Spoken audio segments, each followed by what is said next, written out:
Welcome to learn pharmacy technician Pakistan YouTube channel. दोस्तों, उम्मीद करता हूं कि आप सब खैरियत से होंगे। दोस्तों, आज सब्जेक्ट बायोकेमिस्ट्री में जो टॉपिक डिस्कस करेंगे वो है विटामिन B7। जो पॉइंट डिस्कस करेंगे विटामिन B7 के वो हैं जी: definition, other names, properties, sources, functions and deficiency of vitamin B7। दोस्तों, विटामिन जो हैं दो तरह के होते हैं, वाटर सालुबल और वाटर इनसालुबल। और जो विटामिन आज हम डिस्कस करने जा रहे हैं विटामिन B7 वो वाटर सालुबल होता है। चलिए इसकी डेफिनेशन देखते हैं।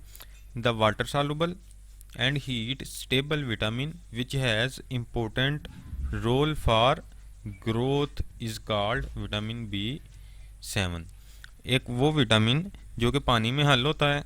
आप टैबलेट या कैप्सूल की शक्ल में अगर आपको वो मिले तो आप पानी से उसे ले सकते हैं। और हीट स्टेबल होता है, हरारत का इतना ज़्यादा इसके स्ट्रक्चर पर असर नहीं होता। और ह्यूमन बॉडी की ग्रोथ के लिए विटामिन B7 बहुत इंपॉर्टेंट होता है। ये इंपॉर्टेंट जो है MCQ है जी, ये याद रखना है कि कौन सा विटामिन ग्रोथ से रिलेटेड है। वैसे तो सारे किसी न किसी तरह से रिलेटेड हैं, लेकिन विटामिन B7 ग्रोथ से डायरेक्टली रिलेटेड है। तो दोस्तों, दूसरा पॉइंट है जी other name of vitamin B7। Vitamin B7 तो ये है, इसे बोलते हैं विटामिन H। इसलिए इसे बोलते हैं क्योंकि ये हेल्थ से काफ़ी रिलेटेड है। तो कोएंजाइम के तौर पे भी ये होता है, कोएंजाइम आर के तौर पे, और इसे बायोटीन भी बोलते हैं। तो दोस्तों, अब इसकी प्रॉपर्टीज़ देखते हैं। सॉल्युबिलिटी देखेंगे और हीट स्टेबिलिटी देखेंगे। सॉल्युबिलिटी में विटामिन B7 वाटर सॉल्युबल है, ठीक है जी। और हीट स्टेबिलिटी में विटामिन B7 जो है वो हीट स्टेबल होता है। तो नेक्स्ट जो है जी सोर्सेज देखते हैं। विटामिन B7 हमें एनिमल से हासिल होता है, उसमें एग्स हैं, अंडों से हासिल होगा, किडनी से हासिल होगा विटामिन B7 मुख्तलिफ एनिमल्स की। लिवर मुख्तलिफ एनिमल्स का जो होता है उसमें विटामिन B7 काफ़ी मिकदार में होता है। और फाइनली मिल्क में, दूध में विटामिन B7 की काफ़ी मिकदार मौजूद होती है। नेक्स्ट है जी प्लांट्स में भी विटामिन B7 पाया जाता है। उसमें फ्रूट्स हैं, वेजिटेबल्स हैं, टमाटोज़ हैं, गाजरें हैं, बादाम हैं, उसके बाद ये सैलड के जो पत्ते वगैरह होते हैं, प्याज है, ये अखरोट है, आलू में होता है, स्वीट पोटैटो बोलते हैं, शकरकंदी जो होती है, कॉलीफ्लावर गोभी में भी पाया जाता है। तो ये मुख्तलिफ सब्जियां और फ्रूट्स हैं जिनमें विटामिन B7 की मिकदार पाई जाती है और हमें ये खानी चाहिए। नेक्स्ट है जी फंक्शंस ऑफ विटामिन B7। तो नंबर 1, ये कोएंजाइम के तौर पे काम करता है।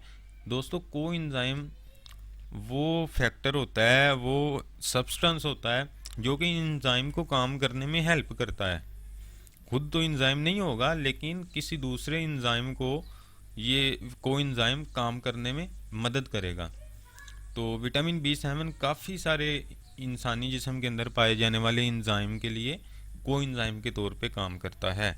मोस्टली कार्बोक्सिलेशन रिएक्शंस में, कार्बोक्सिलेशन रिएक्शंस दोस्तों सिंपल जो है वो आप ये समझे कि किसी भी केमिकल में अगर आप कार्बन डाइऑक्साइड को दाखिल करते हैं तो वो रिएक्शन कहलाएगा कार्बोक्सिलेशन रिएक्शन। जैसा कि इस जो है ना डायग्राम में आप देखें, carboxylation is a chemical reaction in which carboxylic acid group is produced. ये कार्बोक्सिलिक एसिड ग्रुप है जी, ये बना है by treating a substrate. Substrate बोलते हैं जिस पे कोई केमिकल असर करता है, जिस पे कोई एंजाइम या एंजाइम असर करेगा, ठीक है जी। ये आर एच क्या है जी, सबस्ट्रेट है। और इसमें क्या शामिल हो रहा है, कार्बन डाइऑक्साइड। ये आर एच है, ये देखें, ये आर आ गया, ये एच आ गया, ठीक है जी। पीछे क्या रह गया, CO2, एक कार्बन और दो ऑक्सीजन। ये एक कार्बन आ गया और ये एक ऑक्सीजन आ गया और ये दूसरा ऑक्सीजन है। और ये वो एंजाइम है कार्बोक्सिलेज, वो एंजाइम है जो कि RH में कार्बन डाइऑक्साइड को शामिल करके कार्बोक्सिलिक एसिड बना देता है। ये रिएक्शन विटामिन B7 की मौजूदगी के बगैर पूरा नहीं हो सकता, क्योंकि इस रिएक्शन को पूरा करवाना है कार्बोक्सिलेज ने, और इस कार्बोक्सिलेज को काम करने के लिए विटामिन B7 की ज़रूरत होती है। ठीक है जी। तो इस तरह ये विटामिन B7 कोएंजाइम के तौर पे काम करता है। ठीक है जी। है दोस्तों, नेक्स्ट है जी vitamin B7 also involves in formation of carbonyl phosphate. ठीक है जी। ये इधर कार्बोमाइल आएगा, ये एन जो है ये गलत है, यहाँ पे आना है एम, कार्बोमाइल। ठीक है जी, ये आपने याद रखना है, एम आएगा। और ये जो कार्बोमाइल बनता है, फास्फेट बनता, कार्बोमाइल फास्फेट बनता है, वो ये है, यहाँ पे सी है। ठीक है जी। और इसके साथ ये अमोनिया का ग्रुप लगा हुआ है, ये ऑक्सीजन है, और ये फास्फेट के साथ ऑक्सीजन्स लगी हैं, ये है कार्बोमाइल। अब देखते हैं कि ये कैसे बनता है। कार्बोमाइल विटामिन B7 बनाने में मदद करता है। कहाँ से? NH3 से बनेगा, कार्बन डाइऑक्साइड से बनेगा, ATP से बनेगा, यूरिया साइकिल में से भी बनेगा। नेक्स्ट है दोस्तों डेफिशिएंसी ऑफ विटामिन B7 के नतीजे में क्या होगा वो देखते हैं। Number 1, anaemia. विटामिन B7 की अगर कमी होगी तो बहुत से ये जो हमने केमिकल रिएक्शन देखे हैं ये नहीं होंगे, और जब ये प्रॉपर रिएक्शन नहीं होंगे तो उसके नतीजे में प्रोटीन फार्मेशन में रुकावट आएगी, और प्रोटीन फार्मेशन जब कम बनेगी तो उसके नतीजे में हीमोग्लोबिन कम बनेगी और रेड ब्लड सेल कम हो जाएंगे, तो एनीमिया की शक्ल जो है वो ये कंडीशन इख्तियार करेगी। ये एनीमिया में रेड ब्लड सेल्स हैं, ये रेड वाले, जो कि बहुत कम है। नॉर्मल कंडीशन में रेड ब्लड सेल बहुत ज़्यादा मौजूद होते हैं। नेक्स्ट है जी जो डेफिशिएंसी है विटामिन 7 के नतीजे में जो अलामात या जो कंडीशन होती हैं। नेक्स्ट है लेसीट्यूड। लेसीट्यूड बोलते हैं लेजीनेस को। बॉडी, इंसानी बॉडी की जो ह्यूमन बॉडी है उसकी एनर्जी कम हो जाती है। नेक्स्ट है जी कोलेस्ट्रोल लेवल। अगर विटामिन B7 की डेफिशिएंसी हो जाए बॉडी में तो ये इंक्रीज़ करता है कोलेस्ट्रोल लेवल को। ये 200 mg/dl से कम होना चाहिए कोलेस्ट्रोल लेवल, जो कि नॉर्मल है। अगर बढ़ेगा तो उसे हाई बोलेंगे।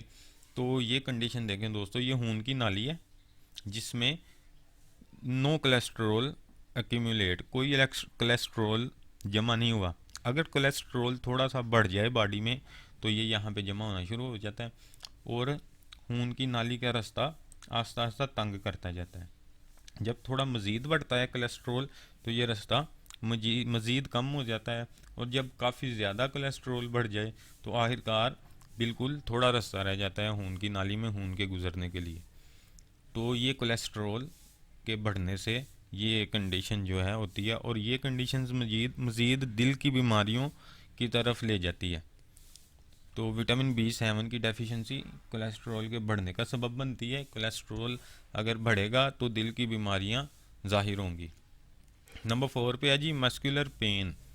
अगर विटामिन B7 कम होगा, प्रॉपर एनर्जी नहीं बनेगी, तो हमारे मसल्स में पेन होगी, उसे मस्कुलर पेन कहते हैं।